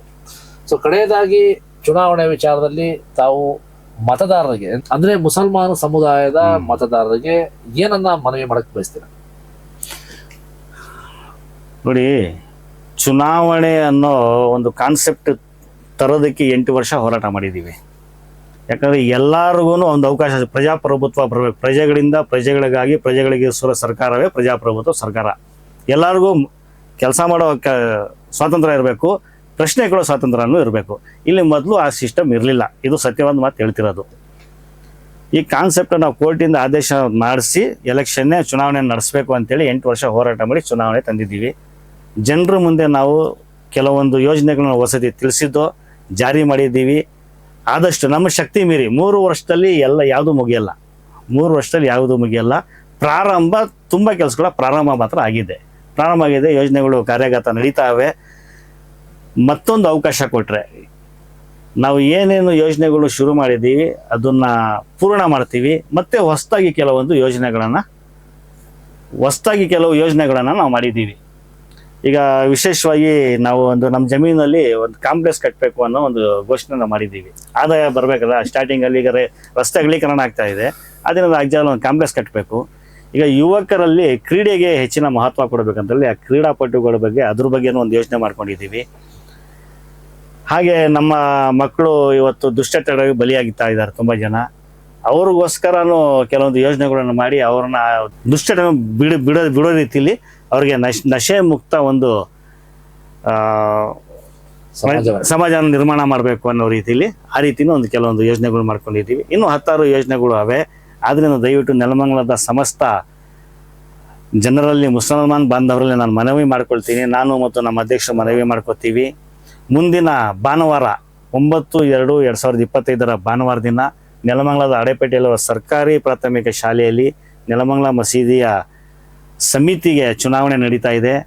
ನಮ್ಮ ಸಮಿತಿಯಿಂದ 11 ಜನ ನಾವು ನಿಂತ್ಕೊಂಡಿದ್ದೀವಿ, ಚುನಾವಣೆ ಸ್ಪರ್ಧೆ ಮಾಡಿದ್ದೀವಿ. ನಮ್ಮ ಗುರುತು ಆಟೋ ರಿಕ್ಷಾ. ದಯವಿಟ್ಟು ತಾವೆಲ್ಲರೂ ಯಾವುದೇ ಕಾರ್ಯಕ್ರಮಗಳಿದ್ರೂ ಬದಿಗೊತ್ತಿ ಆವತ್ತು ಬಂದು ಎಲ್ಲರೂ ಮತದಾನ ಮಾಡಿ ನಮ್ಮ 11 ಜನ ಸಮಿತಿಗೆ ಮತ್ತೊಂದು ಅವಕಾಶ ಕೊಡಬೇಕು ಅಂತ ನಾನು ಎಲ್ಲ ಸಮುದಾಯದಲ್ಲಿ ವಿನಂತಿ ಮಾಡ್ಕೊತೀನಿ. ಸೊ ನೋಡಿದ್ರಲ್ಲ ವೀಕ್ಷಕರೇ, ಇಷ್ಟೊತ್ತು ಸಮುದಾಯದ ಒಂದು ಕಾಳಜಿಯನ್ನ ಇಟ್ಕೊಂಡು ಸಮುದಾಯಕ್ಕೆ ನಾನು ಏನಾರ ಒಂದು ಕೊಡುಗೆಯನ್ನ ಕೊಡಬೇಕು, ಸಮುದಾಯನ ಒಂದು ಉನ್ನತ ಸ್ಥಾನಕ್ಕೆ ತಗೊಂಡೋಗ್ಬೇಕು, ಸಮುದಾಯದ ಒಂದು ಏನು ಯುವ ಪೀಳಿಗೆ ಇದೆ ಅವ್ರಿಗೆ ಒಂದು ವಿದ್ಯೆಯನ್ನ ಕೊಟ್ಟು ಪಂಚೇರ್ ಮುಕ್ತ ಸಮುದಾಯವನ್ನ ಮಾಡಬೇಕು ಅನ್ನುವಂತಹ ದಿಟ್ಟ ನಿರ್ಧಾರವನ್ನ ಇಟ್ಟಂತಹ ಏನು ಚುನಾವಣೆಯ ಅಭ್ಯರ್ಥಿಗಳಿದ್ದಾರೆ, ಇವರು ಮತಯಾಚನೆಯನ್ನ ಮಾಡಿದ್ದಾರೆ. ಮುಂದಿನ ದಿನಗಳಲ್ಲಿ ಮತ್ತೆ ಬೇರೆ ಒಂದು ಸಿಂಡಿಕೇಟು ಸಹ ಇದೆ, ಅದರಲ್ಲೂ ಸಹ ಎದುರಾಳಿಗಳಿದ್ದಾರೆ. ಎದುರಾಳಿಗಳು ಇದ್ದಾಗ ಮಾತ್ರ ಚುನಾವಣೆ, ಎದುರಾಳಿಗಳೇ ಇಲ್ಲ ಅಂದಾಗ ಅದು ಅವಿರೋಧ ಆಯ್ಕೆ ಆಗುತ್ತೆ. ಹಾಗಾಗಿ ಎದುರಾಳಿಗಳು ಸಹ ಇದ್ದಾರೆ, ಇವರು ಸಹ ಸಾಕಷ್ಟು ಕೆಲಸಗಳನ್ನ ಮಾಡಿದ್ದೀವಿ, ನಮಗೆ ಮುಂದಿನ ದಿನಗಳಲ್ಲಿ ಕೆಲಸ ಮಾಡೋದಕ್ಕೆ ಅವಕಾಶ ಮಾಡಿಕೊಡಿ ಅಂತ ಮನವಿಯನ್ನ ಮುಸ್ಲಿಂ ಮತ ಬಾಂಧವರಲ್ಲಿ ಕೇಳ್ಕೊತಾ ಇದ್ದಾರೆ. ಹಾಗಾಗಿ ಬರುವಂತಹ 9ನೇ ತಾರೀಕು ಚುನಾವಣೆ ಇರೋದ್ರಿಂದ ನಮ್ಮ ವಾಹಿನಿಯ ಪರವಾಗಿ ಸಮಸ್ತ ಮುಸಲ್ಮಾನರಲ್ಲಿ ಮತಯಾಚನೆಯನ್ನ ಮಾಡ್ತಾ ನಿಮಗೆ ಸರಿ ಅನ್ಸುವಂತಹ ವ್ಯಕ್ತಿಗೆ ತಮ್ಮ ಅಮೂಲ್ಯವಾದ ಮತವನ್ನ ಕೊಟ್ಟು ಈ ಒಂದು ಸಮುದಾಯನ ಏಳಿಗೆಯತ್ತ ಕರ್ಕೊಂಡು ಹೋಗೋಕ್ಕೆ ತಾವೆಲ್ಲ ಕೈ ಜೋಡಿಸ್ಬೇಕು ಅಂತ ಕೇಳ್ತಾ ಈ ಒಂದು ಕಾರ್ಯಕ್ರಮವನ್ನು ಮುಕ್ತಾಯ ಮಾಡ್ತಾ ಇದ್ದೀನಿ. ನಮಸ್ಕಾರ.